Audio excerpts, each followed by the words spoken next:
Hello, I'm Mark. And I'm Joanne, and we're from Ray White, Bishopdale and Strohan.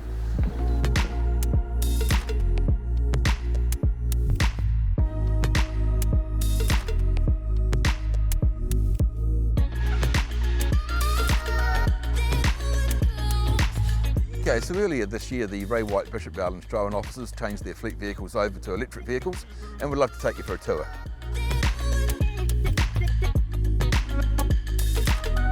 When we were looking for electric vehicles for our fleet, we looked at a number of different makes and models, but the one that ticked all the boxes for us was the Hyundai Kona, especially with its range of over 450 k's.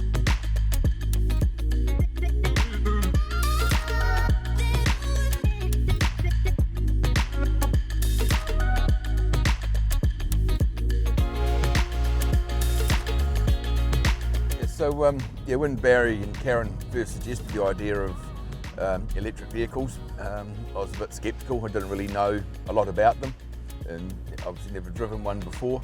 But the guys at Hyundai were fantastic, really helpful, and this car now, I'm used to driving it just like any other car. As far as charging them goes, it's pretty straightforward. I probably charge this 2 or 3 times a week, depending on where I'm going, because obviously the further you go, the more charge you need in the battery. And all the information regarding it, it says 450 k's, but there's a wee countdown mileage thing on it that when it's fully charged, it's closer to 500 than 450. So it's a bit like charging your cell phone. It's just one of those things you've got to remember to do. And once you get into the swing of it, it's no big deal at all.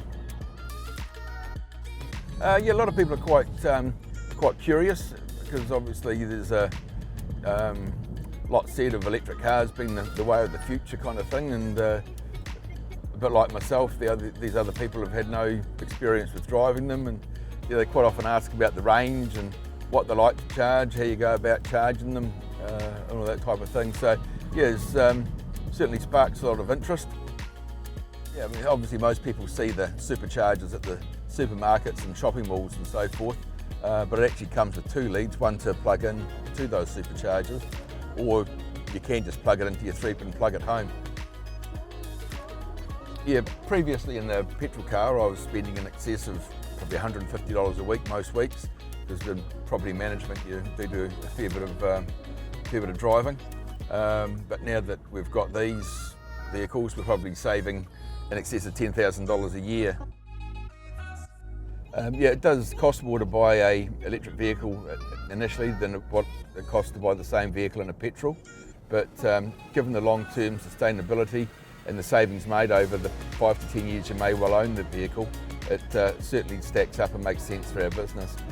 We also encourage long-term sustainable investments in property, and this is basically along the same lines but in a motor vehicle format.